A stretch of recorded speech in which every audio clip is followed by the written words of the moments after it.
Welcome to H today.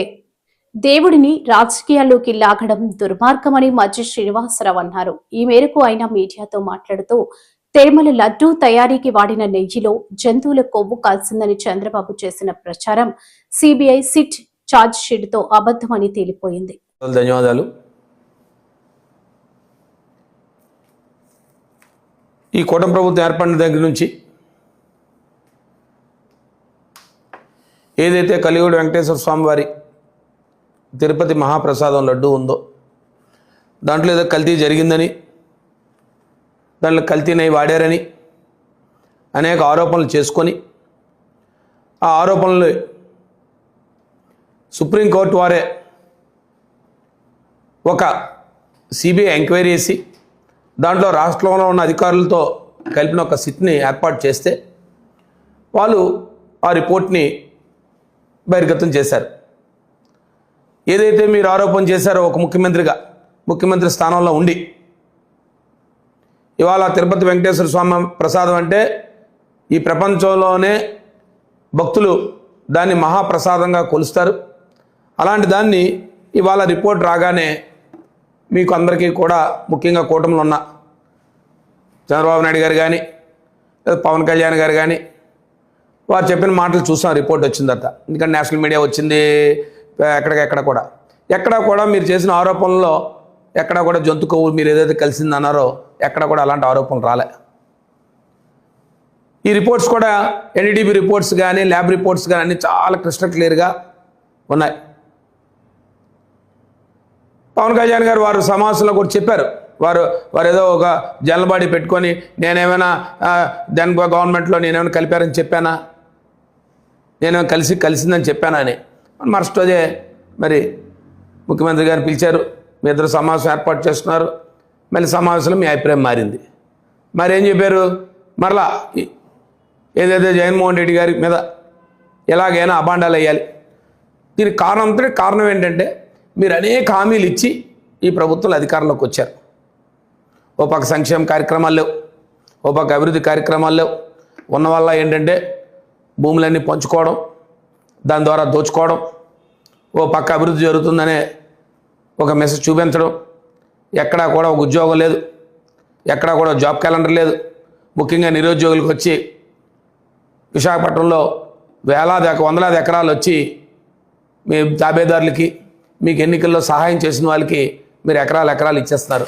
ఏమంటే దీని ద్వారా అనేక ఉద్యోగాలు వస్తాయని చెప్తున్నారు తప్ప అవన్నీ రియల్ ఎస్టేట్ కంపెనీలు. ఇది ఈ ప్రభుత్వం మీద దీన్ని అంతా డైవర్ట్ చేయడానికి నిన్న మా నాయకులు రాంబాబు గారి మీద కానీ జోగి రమేష్ గారి మీద కానీ దాడి చేస్తే ఈ రాష్ట్రంలో శాంతి భద్రతలు పూర్తిగా విఫలం చెందరు. అంటే సంక్షేమ కార్యక్రమాలు చేయలేక, అభివృద్ధి కార్యక్రమాలు చేయలేక, వీటన్నిటినీ పక్కకెళ్ళడానికి ఇవాళ జగన్మోహన్ రెడ్డి గారి మీద అప్రతిష్టాలు చేయడానికి ఏంటి అని ఎంచుకుంటే ఈ ప్రసాదాన్ని ఎంచుకున్నారు. ఒక విషయాన్ని మీడియా ద్వారా చెప్తా ఉన్నాం, కలియుగ వెంకటేశ్వర స్వామి వారితో పెట్టుకున్న వాళ్ళు ఎవరూ కూడా మిగలలే. ఇలాంటి తప్పుడు ఆరోపణలు చేస్తూ కేవలం అతన్ని వైఎస్ఆర్ పార్టీని అప్రతిష్ట పాలు చేద్దామని మీరు అనుకుంటే ఇప్పటికే మీరు అప్రతిష్ట పాలు అయిపోయారు. ఎందుకంటే మీరు చెప్పిన మాటలన్నీ ప్రజలు నమ్మారు అనుకున్నారు.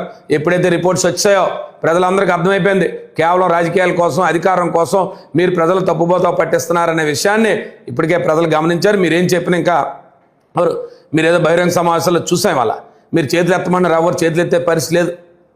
ఇవాళ ఎక్కడికి వెళ్ళినా మీకు నిరాశ నిస్పృహ. కాబట్టి ఈ ప్రభుత్వం ఏదైతే ఇవాళ ఈ మహాప్రసాదం మీద మీరు చేస్తున్న దుష్ప్రచారం ఉందో ఇది ఖచ్చితంగా ప్రజలు నమ్మబోరు. మీరు ఎన్ని టీవీ ఛానల్లో, మీ తాలూకా మీడియా సంస్థల ద్వారా, పత్రికల ద్వారా మీరు ఎన్ని చెప్పినా, కేవలం మీరు దుష్ప్రచారం చేసినా ఇవాళ ఒక బలమైన సోషల్ మీడియా వైఎస్ఆర్సీపీ పార్టీకి ఉంది. ఈ సోషల్ మీడియా వైఎస్ఆర్సీపీ కాదు, సామాన్య ప్రజలు కూడా దీన్ని సర్క్యులేట్ చేస్తున్నారు. ఈ ప్రభుత్వం దుష్ప్రచారం చేస్తుంది, ఈ ప్రభుత్వం ఏదైతే అంశాలతో వచ్చింది, ఈ ప్రభుత్వ అధికారులకు ఆ కార్యక్రమాలు చేయటం లేదనే విషయాన్ని ఇవాళ ప్రజలందరూ గమనిస్తూ ఉన్నారు. అందుకే ఇవాళ జనాదరణ. ఇవాళ చూడండి, జోగి రమేష్ గారు పర్యటన, నిన్న మాజీ ముఖ్యమంత్రి గారి పర్యటన వివరాలను వెల్లడించారు. మీరు రాత్రి 12 గంటల నుంచి 1 గంటకు వచ్చి రూట్ మార్చారు. అయినప్పుడు కూడా మా నాయకుడు ప్రజలకు ఎప్పుడు కూడా పోలీసు వారు సహకరించాలి, పోలీసు వారికి ఎలాంటి ఇబ్బంది రాకూడదు, ప్రజలకి ఎక్కడ ఎలాంటి ఇబ్బంది రాకూడదు. అయినా వాళ్ళు జనప్రయం ఏంటి? నిన్న 6 గంటలు పెడితే 7-8 గంటలు పెడితే ఇవాళ ఇంకా 8 గంటలు పెట్టింది. నిన్న 35 కిలోమీటర్లు, ఇవాళ 15 కిలోమీటర్లు. అంటే దీన్ని బట్టి మీకు ఏమర్థమవుతుంది? జగన్మోహన్ రెడ్డి గారి మీద ఉన్న ఆదరణ కానీ, వైఎస్ఆర్సీపీ పట్ల ప్రజలకున్న తప్పిదాలు చేశాం, తప్పు జరిగింది, ఒక మహానాయకుడిని ఒక నాయకుని పక్కన పెట్టుకుని అనవసరంగా ఓటమికి గురి చేశామనే భావన వాళ్ళ ప్రజల్లో వచ్చింది. కేవలం దుష్ప్రచారాలు నమ్మేమని ఇవాళ నమ్మే పరిస్థితి లేదు.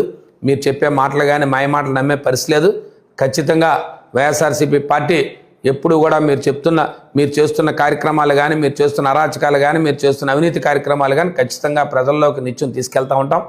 ఇలాంటి మీ కమిటీలు కానీ, ఎక్సబ్ కమిషన్లకు కానీ, లేదు మీరు చేస్తున్న ఎంక్వైరీలకు కానీ ఎక్కడా కూడా ఎవరు కూడా భయపడే పరిస్థితి లేదు. ఎట్టి పరిస్థితిలో దేశంలోనే అత్యున్నతమైన సిబిఐ ఎంక్వైరీ వేశారు. దాంట్లోనే ఏమీ లేనప్పుడు మీరు చేసే దానికి